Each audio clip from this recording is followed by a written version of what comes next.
स्वामी जी महाराज ने अपने सत्संग संग्रह भाग 2 में फरमाया है कि वेद का एक मंत्र है, दोहेन गा उप शिक्षा सखायम प्रह। ऋग्वेद के 10-12-2 मंत्र में इस मंत्र का ऋषि कृष्ण है। इसमें गोदोहन जैसी बात मालूम पड़ती है। मंत्र में कहा है, संत नाद धारा से ऊपर लाकर मित्रवत शिक्षा देता है।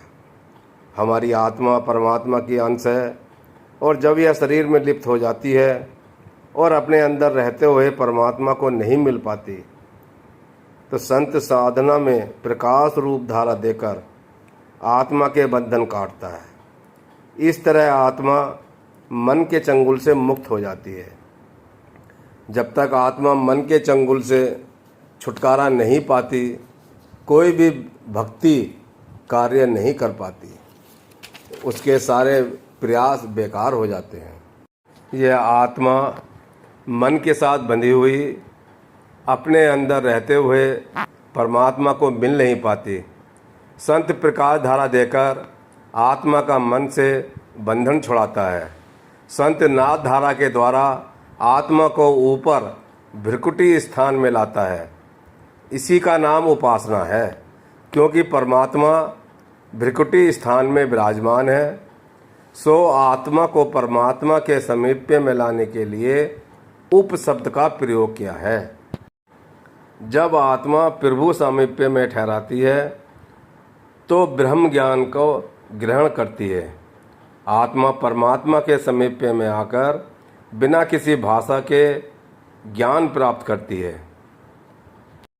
बाद में ज्ञान पाने वाला व्यक्ति उसे अपनी बोलचाल की भाषा में व्यक्त करता है। इसलिए ईश्वरीय ज्ञान समान होते हुए भी उसकी भाषा प्राकृत, पाली, अरबी या उन व्यक्तियों के अनुसार रही है जिन्होंने इस ज्ञान को पाया है। ज्ञान की कोई भाषा नहीं है। प्रभु अपनी चेतना से चेतनात्मा में यह ज्ञान देता है। इसी प्रकार सुरतवंत संत अपनी आत्मा के द्वारा यह ज्ञान जिज्ञासुओं को देता है। जरित जारम इंद्रम बोध्य। प्रभु प्राप्त योगी संत योग धारा दे ब्रह्मचारी बनाता है। इस वेद मंत्र में संत को जरित कहा है, जिसने साधना कर साधना के लक्ष्य प्रभु की प्राप्ति कर ली है। प्रभु अभिव्यक्त नाद धाराएं ही ब्रह्म ज्ञान ग्रहण कराती हैं। इनके अलावा ब्रह्म ज्ञान पाने का अन्य कोई साधन नहीं है। वैसुना पूर्ण कोश न नृत्यष्ठा। पूर्ण परमात्मा से वैभव धारा देकर समृद्ध करता है। परमात्मा सब विद पूर्ण है। समस्त धन वैभव ज्ञान विद्या का भंडार है, इसलिए उसे पूर्ण कोश कहा है। वेद में प्रभु धन या वैभव की अनेक बार चर्चा की गई है। प्रभु धन का भाव किसी भौतिक पदार्थ से नहीं है, बल्कि वह सब संपदाएं जो हमें ज्ञान और सुख समृद्ध करती हैं प्रभु धन कहलाती हैं। स्वामी जी महाराज इस बात को एक कहानी के द्वारा समझाया करते थे कि एक बार एक राजा शिकार करता हुआ कहीं दूर जंगल में निकल गया। थका होने के कारण और रास्ता भटक जाने से वह आराम के लिए कोई जगह ढूंढने लगा। चारों तरफ अंधेरा था। दूर उसे कहीं एक दिया नजर आया। वहां जा उसने किसान से रात भर आराम करने की प्रार्थना की। राजा जब अगले दिन अपने घर जाने लगा तो किसान का धन्यवाद किया और कहा कि जब भी कोई उसे आवश्यकता हो वह महल में राजा के पास आ जाए, राजा उसकी मदद करेगा। कुछ दिन बाद किसान को राजा की बात याद आई और वह राजा के महल में सहायता के लिए पहुंचा। राजा ने किसान की आवभगत की और उसे कुछ दिन महल में राजा का आतिथ्य स्वीकार करने को कहा। किसान खुशी खुशी महल में रहने लगा। किसान महल में निर्भय हो घूमता फिरता।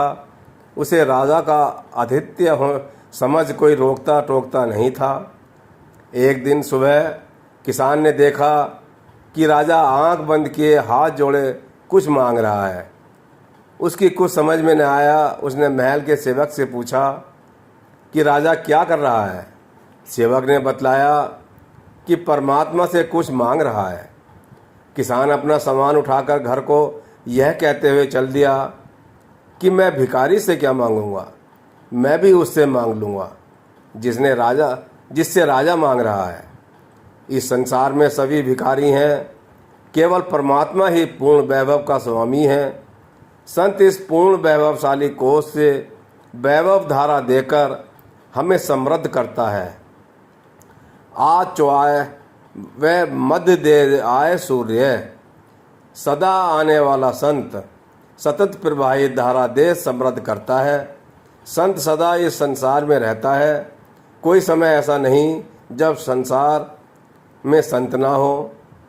जब मनुष्य अपने समस्त पिछले कर्मों का भुगतान कर लेता है और प्रभु धाराओं को अपने अंदर धारण कर पूर्णता प्राप्त कर लेता है, तो ऐसा मनुष्य संत रूप में जीवों का मार्गदर्शन करता है। वह जीवों को 12 प्रकाश रूप धाराएं देकर जीव के बंधन काटता है। 11 नाद धाराओं से जीव को मन के चंगुल से छुड़ाकर 9 द्वारों से ऊपर रखता है, जिससे जीव नए पाप कमाने से बच जाता है और संतुष्टि दे तृप्त रखता है। इस तरह जीव नए बंधन में नहीं फंसता। सोम धाराओं से उपयुक्त ज्ञान देकर जीव का मार्गदर्शन करता रहता है। यह सतत प्रवाहित धाराएं ही जीव को किसी भी स्थिति में भटकने से बचाए रखती है। जब तुम संकट में हो, घबराओ नहीं। यह फिक्र मत करो क्या खाओगे, क्या पहनोगे, क्या कहोगे, क्योंकि परमात्मा उपयुक्त समय पर सब कुछ अपने आप देगा। इस तरह सोम की सतत प्रवाहित धाराएं जीव के अंग संग रहती हैं, उसका मार्गदर्शन कर उसे भटकने से बचा लेती हैं, उसे देवी संपदा प्रदान करती है। गीता में जो जो स्थिर प्रज्ञ के लक्षण बताए गए हैं, वह सब इन सोम की धाराओं द्वारा प्राप्त होते हैं। संत हमें यह धारा देता है और इनसे प्रभु वैभव गाता है। स्वामी जी की कुछ और बातें कल रखेंगे। बोलो स्वामी जी महाराज की जय। परम पूज्य भैया जी महाराज की जय।